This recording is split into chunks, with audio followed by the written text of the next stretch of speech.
2, 1.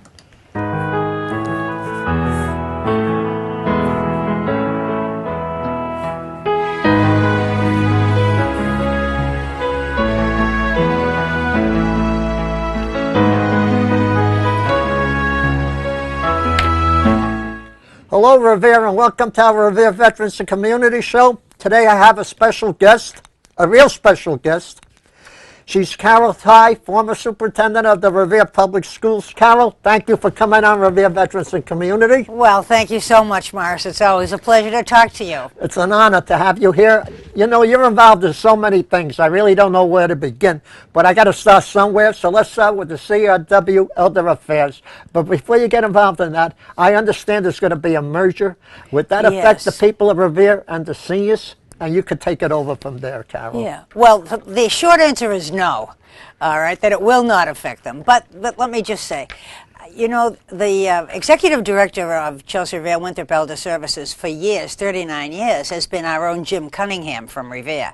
And he has done an absolutely terrific job. I mean, he goes way back before the blizzard of 78. Wow. He's the kind of guy, when it snows, he goes out and delivers the meals himself to the customers out there, because he knows that seniors who are in their homes are expecting that. So he's a great guy. He will be sadly missed.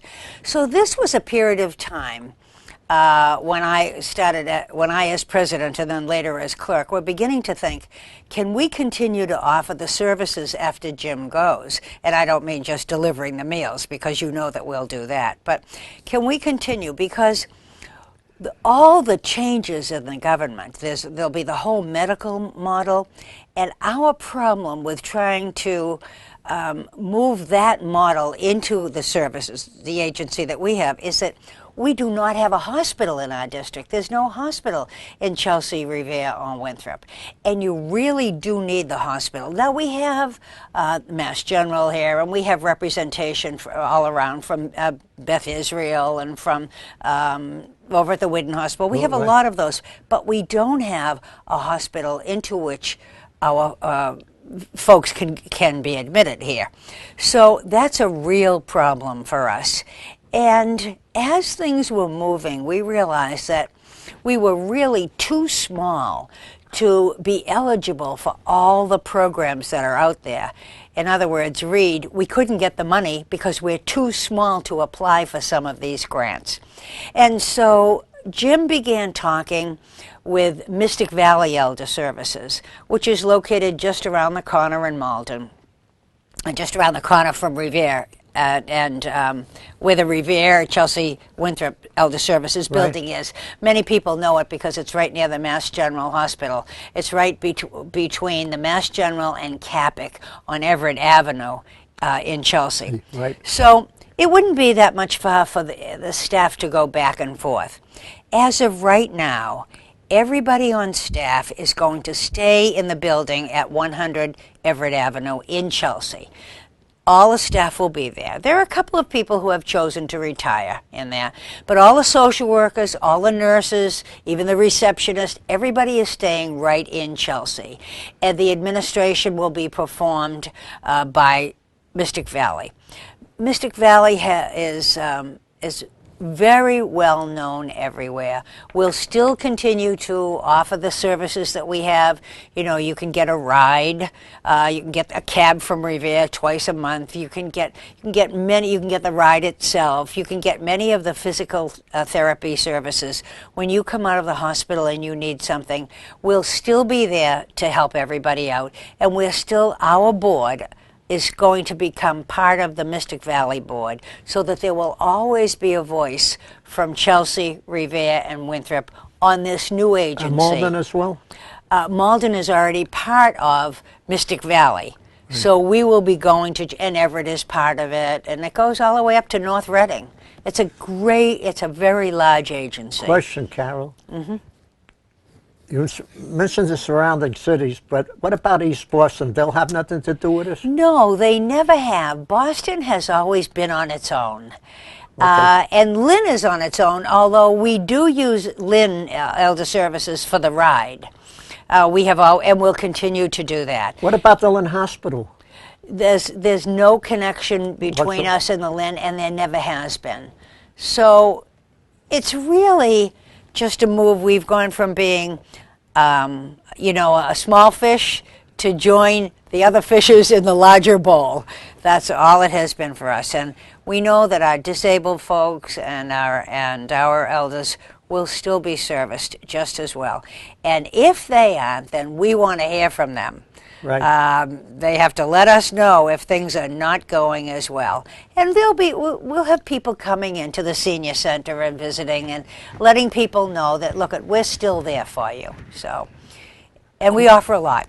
Question for you about age limits, which is to become part of the elder services. Is there a certain age limit involved? It's actually not just elder services. It's really if you're an elder at 62 or older, but if you're a disabled person too. Regardless of age? Yes, we represent you.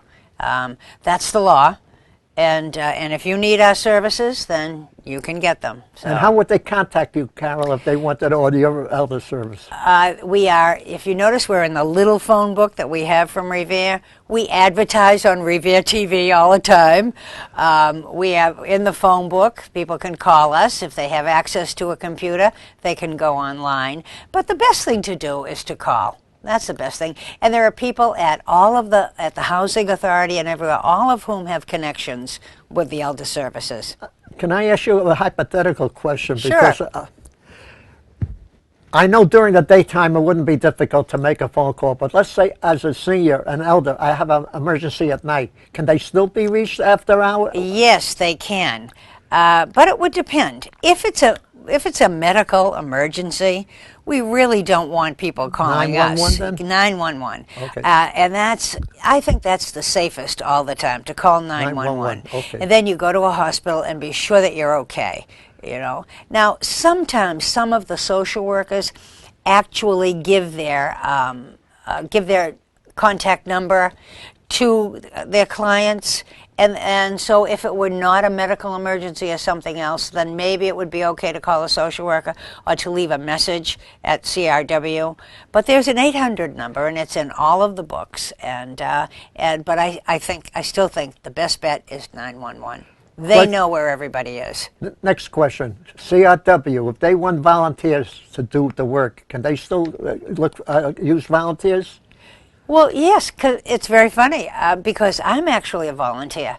Thank God. I'm a money manager.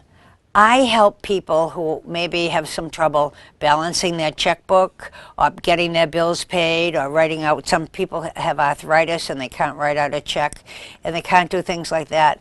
That's my job. I help people do that. I'm a volunteer and I'm bonded.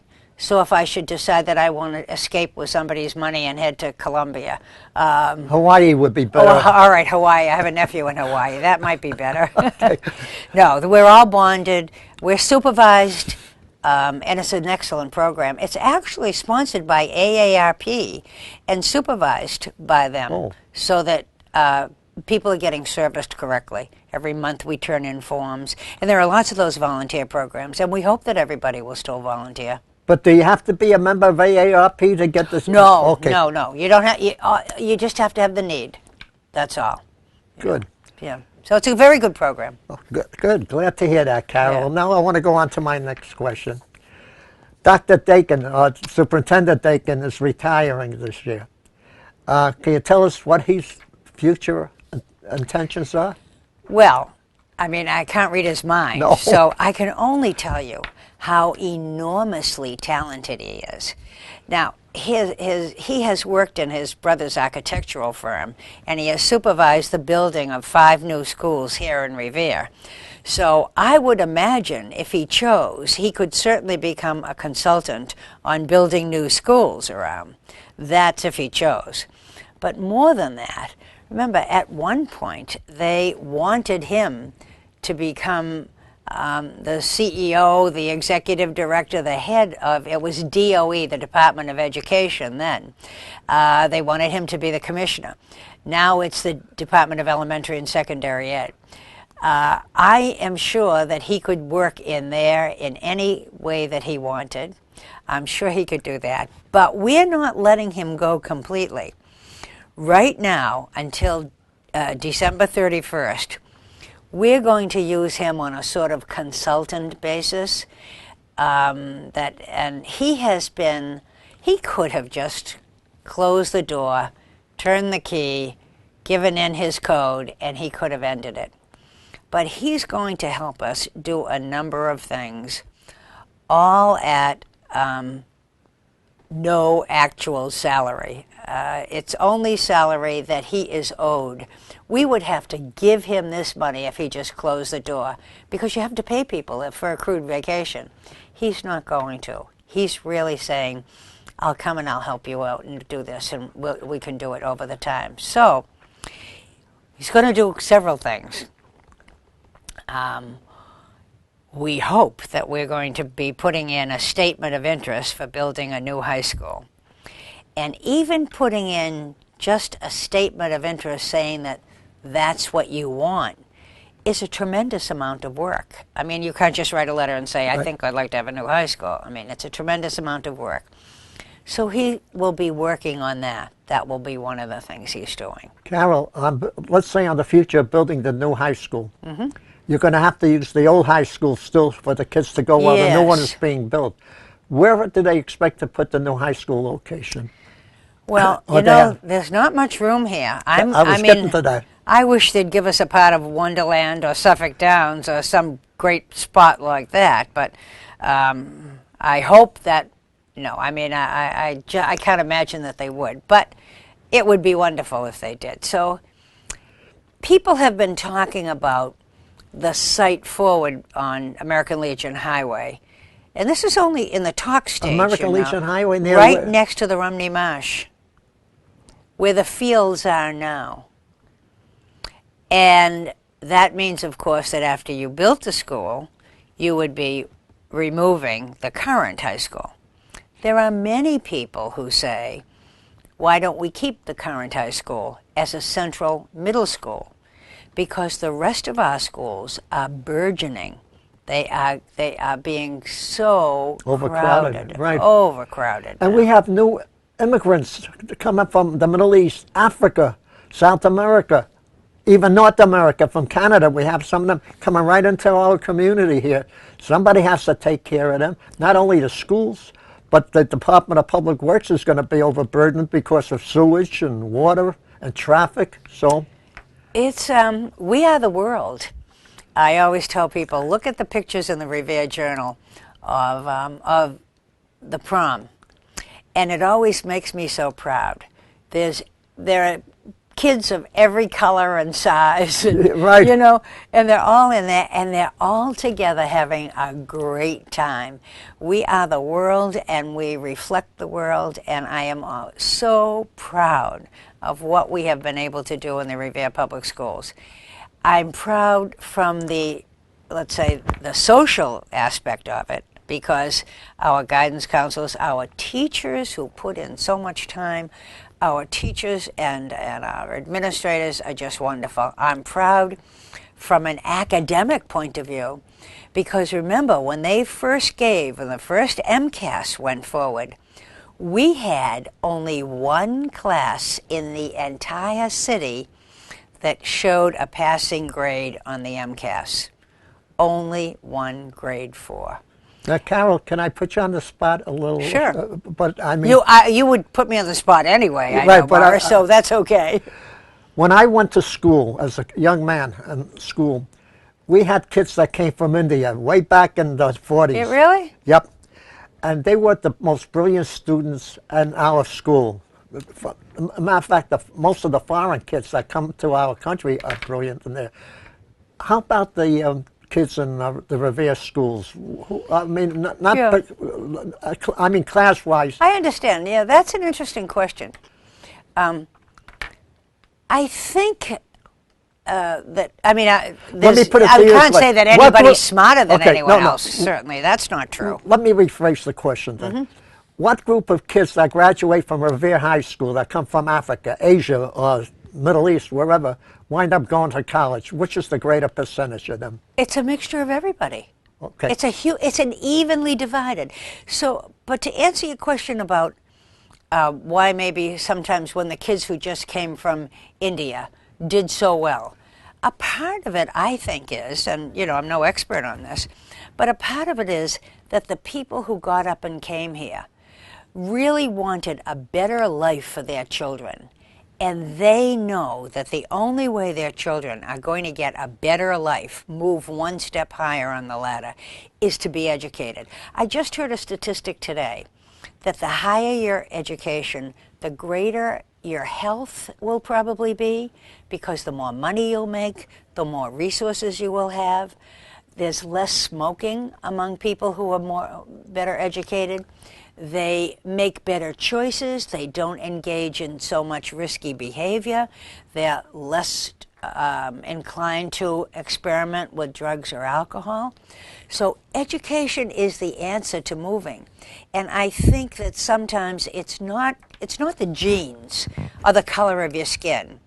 It's what's inside your soul and your mind. That's and right. What's inside us is all the same. It doesn't matter where you came from or when they came. If what you have inside your soul and your heart and your mind, we're all alike underneath. And just go and you can get it. And what I always said to teachers, Morris, when I was teaching and a union officer, and people said to me, you can't expect that from our kids. Our kids can't do that. Our kids aren't from Newton or Wellesley or Needham or Right. Dover. I'd say, yes, they can. They can do it. And it's our job to help them do it. It's our job to do that. And I'm so proud that we're doing our job now. Look at the two kids and I'll just deal with the top two, the two kids this year. The two kids are going to Princeton. Right, The two kids last year went to Yale. Top schools, top Ivy schools. I could go through the alphabetical order of top Ivy schools, although I myself am a product of public education, and I got a great education, and I'm very happy with it. I was lucky enough, because I got that, to get a full scholarship to BC for my master's degree. I owe that to public education in elementary and through college. It's great. So I don't care where they go, but nevertheless they can. I have a grandnephew whose parents are both professors in New York. This kid is a brilliant kid. Do you know that he's worried? And he's got many talents. He's a talented artist. He's a very talented athlete. He has all A's. He won the national Latin exam. And he's worried because he goes to a school system where they're all sort of what they call white bread. It's kind of a wealthy system. And we, who have an experience with everybody, we are the world here, as I've said 100 times today, but that's the way the world is now. You have to learn to deal with everybody. You have to deal with every kind of person. You have to deal with both, men and women. You have to deal with old and young. You have to deal with people of every color, every background, every religion. That's the only way we'll succeed, if we tap everybody for that. And our kids right here in Revere have that. They're 2 or 3 steps, or maybe 12 or 15 steps ahead of all the other kids. Very good said, Carol. Very good said. Thank you. I do talk on. No, that's good. I'm glad. I've learned something myself. Now, Dr. Dakin, as we know, is retiring, but you have a new superintendent coming in. I believe her name is Dr. Diane Kelly. She is. She's great. She was his assistant. She was a dean at Revere High School, and before that, she was actually the union leader. She negotiated a contract. She's a great math teacher. She had background on both sides. She's a wonderful writer. She can step into the shoes. I mean, it's always hard to step into anyone's shoes, of course, but she is a great person for the job. Do you know, we knew that we had that. We had 2 wonderful assistant superintendents, Diane Kelly and Chris Malone. And Chris decided that he wanted to stay in the position, and even we had to search from Mass Association of School Committees, and they said to us, "Listen, you have great people here. Why do you want to go out and search the world?" Amen to that. We have 2 great folks, and Chris will be a wonderful help to Diane, and Diane will be a great one. You have another great person that we mentioned, Danielle Mokaba. Danielle Mokaba. Mokaba, sorry. Right. She had been the principal of the Garfield Middle School, and before that, she was an assistant principal, a vice principal, which is a little higher than assistant principal, at Revere High School. Now, when we moved her from Revere High School to the Garfield Middle School, Revere High School was, oh no, what are we going to do without her? And now I hear from people at the Garfield Middle School, oh no, what are we going to do without her down here? So, but we have a new person in charge. The new person in charge of the Garfield Middle School is Samantha Mayer, who is going from being an assistant principal at Revere High School, kind of following in these steps, vice principal, and then she's moving down to the Garfield Middle School. Very good. So that we have an administration, and she had been a chemistry teacher at Revere High School. I'm proud to say I hired her. That they moved up gradually all the way, because that's one of the best. Paul Dakin has done so many good things for the Revere Public Schools. I couldn't possibly name them all. But one thing is that he had a collaborative style, and he made sure that everybody, all the way down from assistants to principals to assistant principals to all the teacher leaders, everybody is part of this big team. Everybody has input, and so everybody has a chance to gain expertise and to move up the ladder. That's a great school system, where there are openings and people can move up the ladder. We like people to come from the outside, too. We like that nice mixture of hometown and outside. And as a matter of fact, the unanimous choice of folks at the Garfield Elementary School is a person. His name is Corbett Coots. For 9 years, he was a principal at an urban school in Boston. And he's moving into the Garfield Elementary. And when we asked him the other night at the school committee meeting why he was interested in Revere, he said, you have such a great reputation, and I wanted to be a part of that urban leadership. And, Right. And he came. Carol, before we continue, I would like to say to Dr. Dakin, thank you for being the #1 superintendent in the country out of 50. That's a great honor. It is a great honor. honor. Carol, you do a great honor every summer with the sandcastles. I like to get in on that. Because, Okay. So, July 24th and 25th goes right with your T-shirt. Right. The sculptures are going to begin the week before that, like 7-8 days before that, and the sand will drop, and then the sculptors will come in, and we will, they'll begin to work, and we'll be doing the major sculpture too. And the theme is, Massachusetts this year, and so it's a great theme, great historical theme, and a great patriotic theme. And we'll have the opening on Friday night, everything going on Saturday, the big fireworks on Saturday night, and Celebrate Revere on Saturday and Sunday. I would like to say one thing, and correct me if I'm wrong on this, Carol. Mohegan Sun did a lot of work last year on the sandcastles. Even though they did not get the casino, they're still doing it this year, part of it. No, not so much as they did last year. But that's understandable. Right, but they're still involved with it. But Suffolk Downs is still involved, so we're Thank you. hoping. We have a lot of other people who are involved. And this year we're going to have a hot air balloon. They're not going to fly all over. It's going to be tethered, but we're going to have a hot air balloon, and people can go up in that and look across the beach and see how great everything is. Isn't that amazing? Going to be any charge on that? There will be a charge. I forget how much it is. But we're going to have kids from Revere High School who are going to be helping us work it. So we like to involve all the kids. That's something to look forward to. Yeah, and of course there's the usual. Remember, we get everything. We have the aquarium there. We have the children's tent. We have all the sculptures themselves, of course. Because we do have a lot of hot air over there. As well. And I'm guilty. Okay. No, that's pretty good.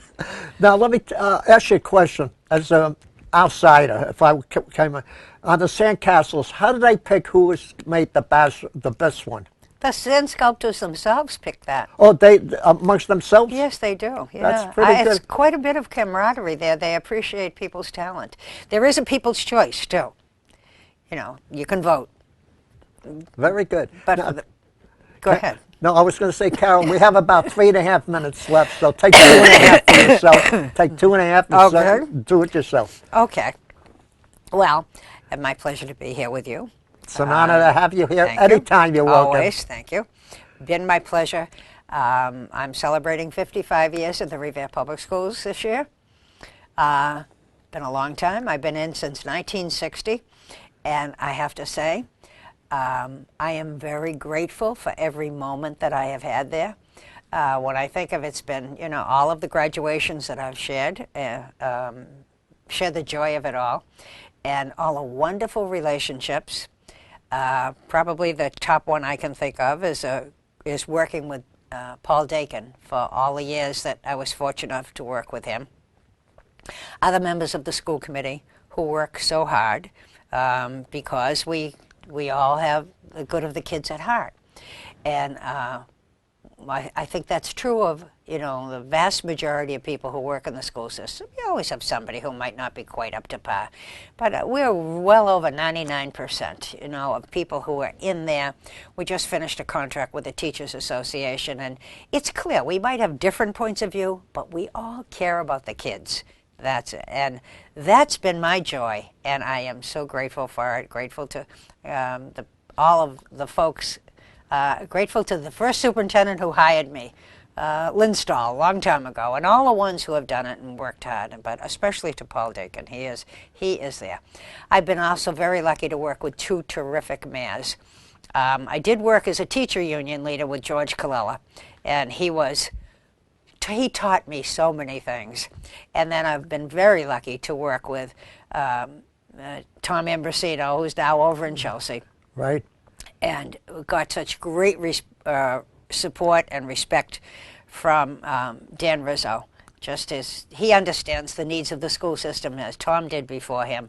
And we are all, and the city council. I mean, in olden days, there used to be some conflict between city council and they have been so supportive of all of our projects. And you know what? There's plenty of good things and lots of glory to go around. So thanks to everyone. Right, Carol, I got to thank you for taking the time of your schedule to come on our show, Revere My Veterans pleasure. Community. Always a pleasure to come. God bless you, and hope to see you around here many, many more times. Thank you, and God bless you too. Thank you. I'd like to thank the people of Revere for tuning in and watching our show. Thank you, folks. Our troops overseas, God bless you, and God take care of you, and our great country, the United States of America. And thank you again till the next time when we have another great guest like Miss Carol Tye. Thank you again, Carol. Thank you so much, Morris. Okay, my pleasure, my honor. Mine too.